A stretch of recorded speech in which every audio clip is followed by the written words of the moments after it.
At 7:48 this morning, a moment marked the end of an era and the beginning of an irreversible turning point. Prince William, heir to the throne, broke the silence with a decisive move. The dynasty closed, all hope of reconciliation shattered. Why did William act so forcefully? Was it to protect his family or a declaration of the dynasty's survival? We will explore these history-changing decisions right here at Windsor. Comment 1 if you support 0 if you find it unappealing. Don't forget to like and subscribe so you don't miss out on the upcoming power secrets. Let's begin. Instantly, the world held its breath. For the first time in decades, major broadcasters paused their programming to air what veteran experts described as unprecedented. No more vague diplomatic rhetoric, no more appeasement delays. This message was personal and utterly decisive from William. From London to Los Angeles, from bustling newsrooms to millions of individual screens, a new reality had been established. In the United States, where royal narratives are always viewed through a deeply ingrained cultural lens, this declaration was seen as a complete redefinition of the structure of the monarchy. This was no longer a dialogue, but an affirmation of the institution's future. What surprised observers most was the absence of phrases like "at this time" or "in the present circumstances." In the dictionary of the monarchy this morning, only the concept of permanence remained. For those who had witnessed the crises of the past, William's steadfastness offered a thought-provoking clarity. Throughout the years, William had chosen to step back, allowing the institution to speak through carefully crafted statements.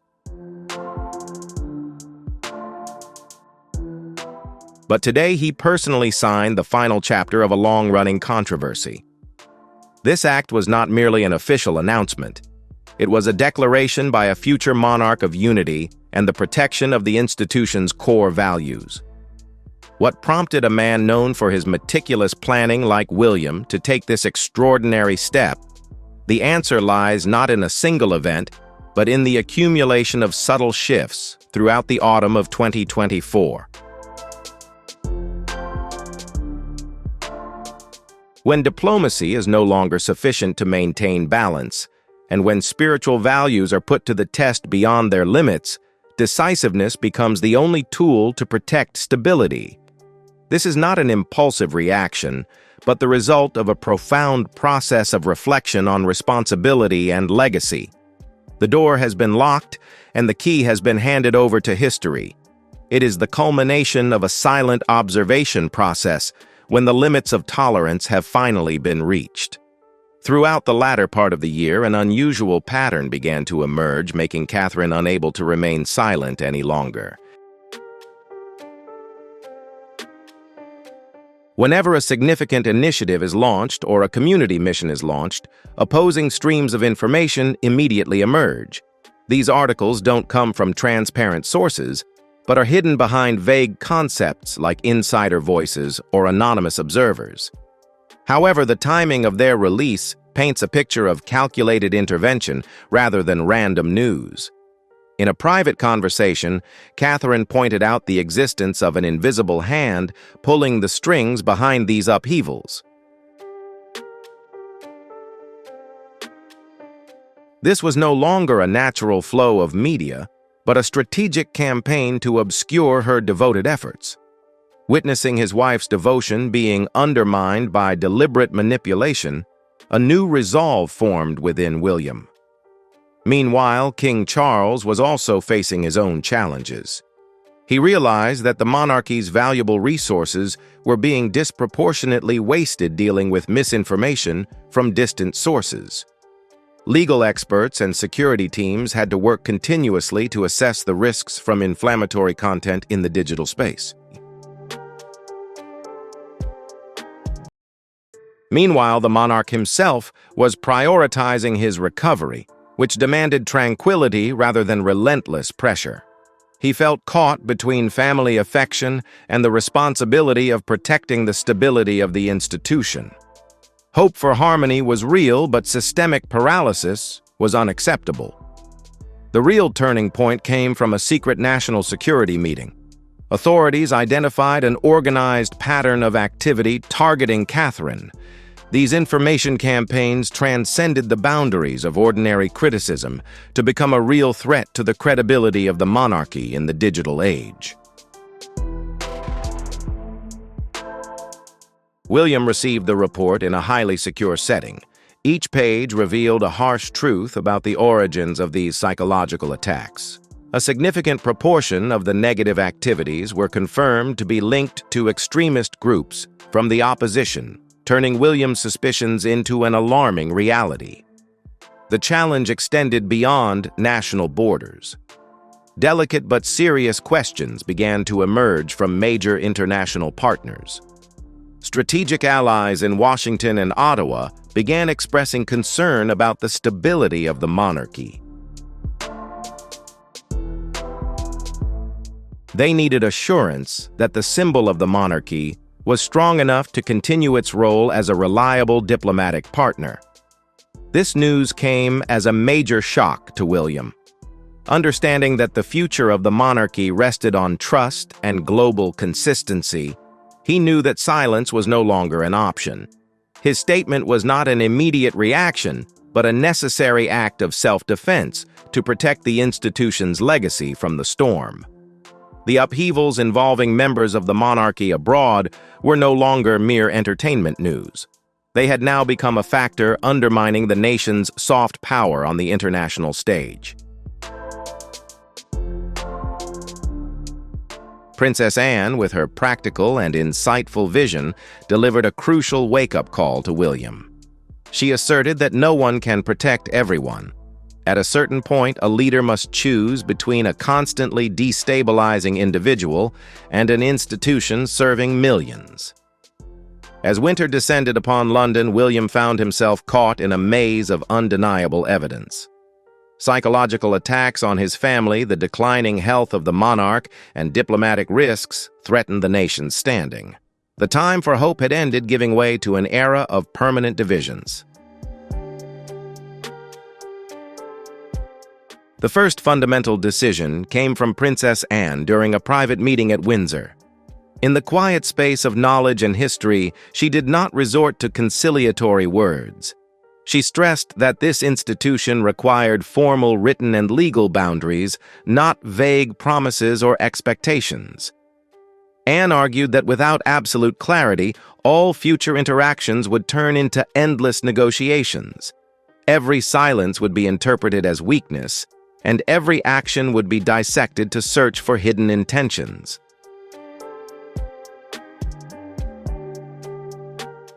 Please leave a comment with the number. If you admire Princess Anne's practical vision and determination in defending the institution, please leave a comment with the number. If you think she's too rigid and lacks the necessary empathy of a family, don't forget to press like and subscribe to the channel. Support us now, and make sure you don't miss our next decoding videos about the calculated moves of the royal family. Your interaction is what motivates us to uncover the truths hidden behind the walls of history. The only way to break the vicious cycle was to establish a new reality, a relationship with clear and public boundaries. William deeply understood that proactive clarity was the only weapon to eradicate ambiguity. The second decision stemmed from a comprehensive risk assessment by the palace legal team.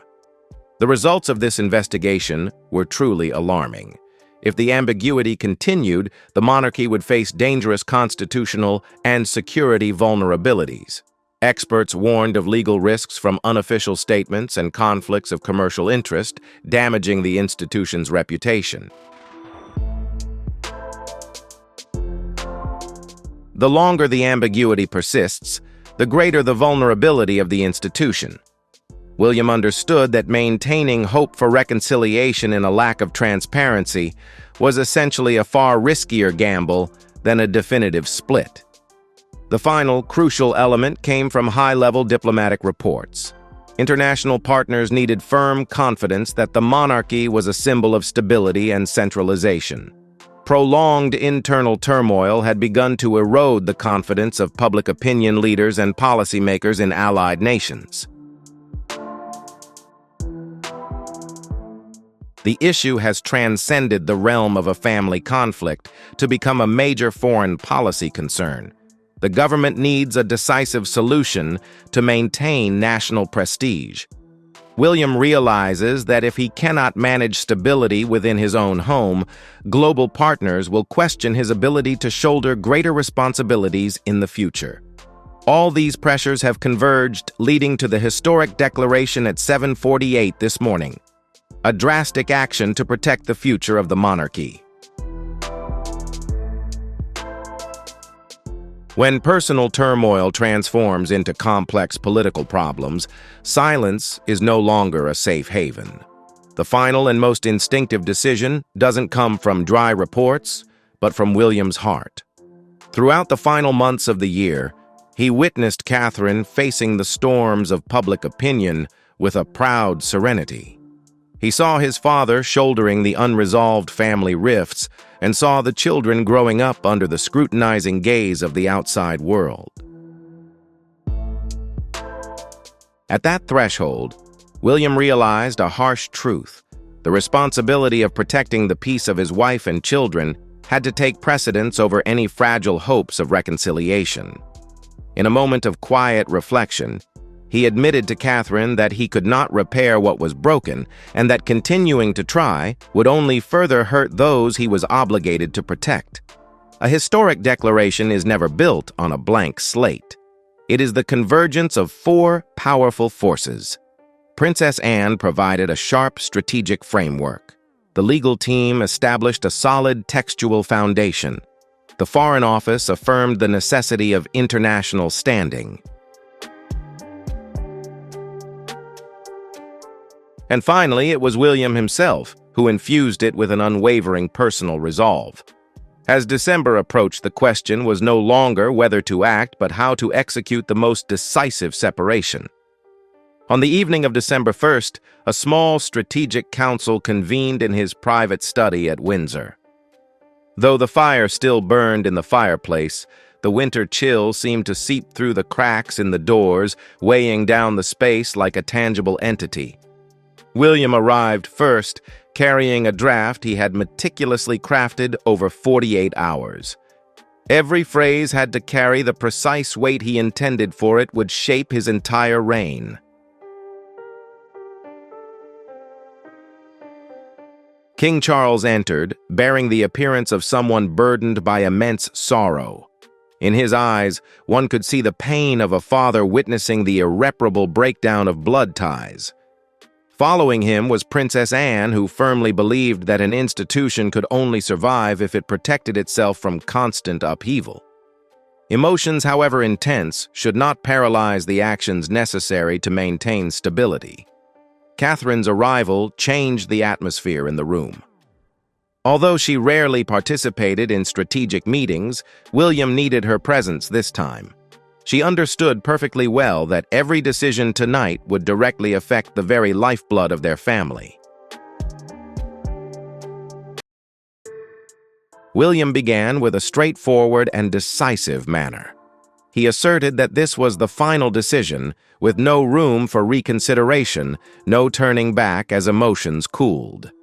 After considering all options from reconciliation to gradually establishing boundaries, he concluded that the current ambiguity was the seed of perpetual instability.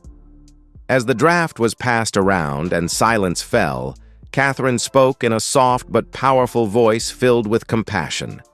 She reminded them of the profound pain this decision would inflict on those on the other side of the border. It was the moment when royal duty and human emotion clashed most intensely, marking an irreversible turning point.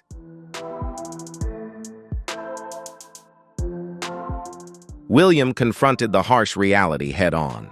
He understood the pain of separation, but he also understood that maintaining a state of limbo would only further hurt those closest to him and weaken the foundation entrusted to him by the king. He could not continue to gamble on a distant possibility of reconciliation while neglecting his responsibility to protect the present. King Charles, in a moment of choked emotion, likened this to closing a door that should have been left slightly ajar. But William responded with the steadfastness of a true leader. That door was no longer a passageway, but a gap through which instability could enter. He closed it not with anger, but with the necessary composure for all to move forward together.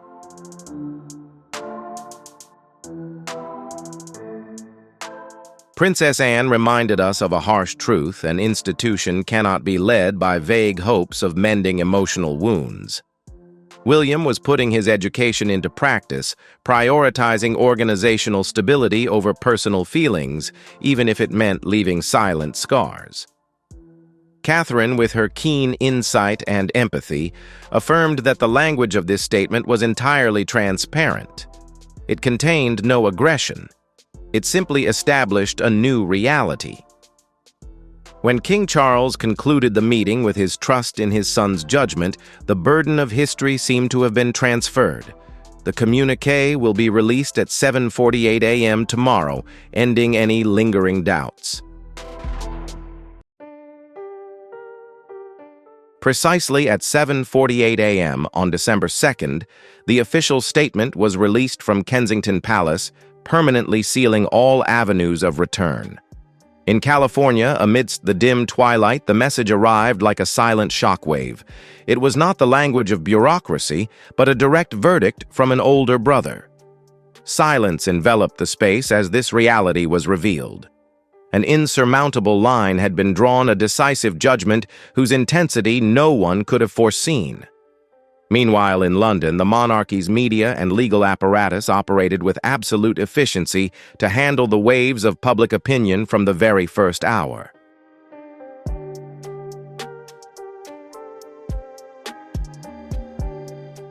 Lara Flynn. Boyle's journey is not merely a story of physical transformation, but a valuable lesson in the philosophy of limits on the path to pursuing beauty. It shows us that in the quest to reclaim youth, one can inadvertently lose the most precious part of their identity. Her story offers a profound lesson in accepting and cherishing the traces of time, for they are what give a person depth. Lara serves as a reminder that the pinnacle of beauty does not lie in flawless perfection, but in authenticity and harmony with the natural order.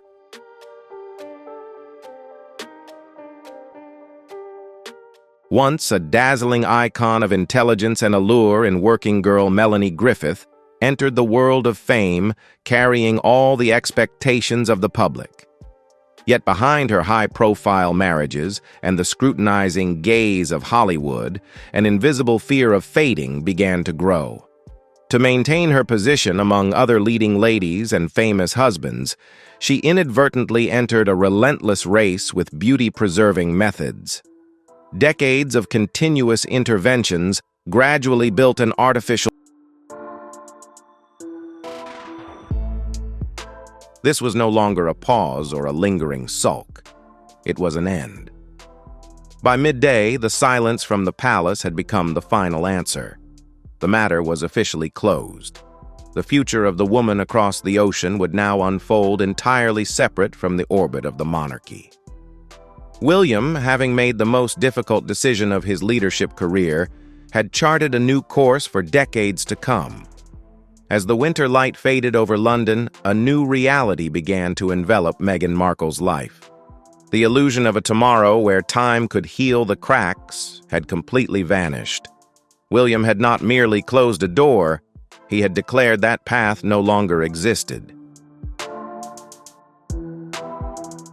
Instead of running away, Melanie Griffith chose a path of courage few in Hollywood dare to take, acknowledging past mistakes and embarking on a journey to rescue her face. She sought out top specialists to undo the excessive interventions, striving to reclaim the natural fragments that remained. While she could not turn back the clock to her youthful beauty, the positive changes that followed stand as a testament to extraordinary resilience. Her story serves as a valuable case study showing that aesthetic pursuits are not a one-way street, and There is no longer any opportunity to reposition oneself as someone who can return when circumstances change, nor any suggestion of reconciliation if the organization accepts flexibility. The future king has turned his judgment into a historical document, something no media campaign can reverse.